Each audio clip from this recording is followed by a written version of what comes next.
Hello guys, நான் new ஜெர்சிக்கு வந்ததுக்கப்புறம் தனியாக வீட்டை விட்டு எங்கேயுமே வெளியே போனது இல்லைங்க. ஏன் அப்படின்னா திரும்ப அந்த கண்டுபிடிச்சி அந்த வீட்டுக்கு வர்றது எனக்கு ரொம்பவே கஷ்டமாக இருந்தது. ஏன் அப்படின்னா எந்த ஒரு கம்யூனிட்டியாக இருந்தாலும் அந்த கம்யூனிட்டியில் ஒரு வீடு எப்படி இருக்கோ அதே மாதிரி தான் மற்ற எல்லா வீடுகளுமே இருக்கும்.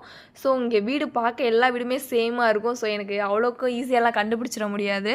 நம்பர் வச்சு தான் கண்டுபிடிப்பாங்க. எனக்கு ஃபஸ்ட் டைம் இப்படி ஒரு பிளேஸ் பார்க்கவுமே நம்ம எப்படா வீட்டுக்கு போகிறோம் அப்படின்ற மாதிரி தான் தோணுச்சு. ரொம்ப நாள் கழித்து நான் இங்கே இருக்க எல்லா பிளேசஸுமே தெரிஞ்சு வச்சுக்கிட்டு முதல் முறையாக வீட்டை விட்டு தனியாக வெளியே வந்திருக்கேன்.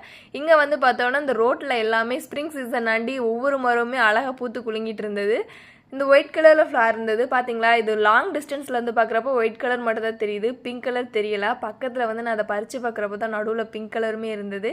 இந்த ரோட்டில் இந்த மரங்கள் இருக்கவுமே பார்க்க அவ்வளோ ஒரு அழகாக இருந்தது. எங்கள் வீட்டில் நான் போகிறப்பே சொன்னாங்க, திரும்ப நீ வீட்டுக்கு பத்திரமா வந்துடுவியா அப்படின்னு கேட்டாங்க. அதே மாதிரி நானுமே வீட்டுக்கு கிளம்பிட்டேங்க.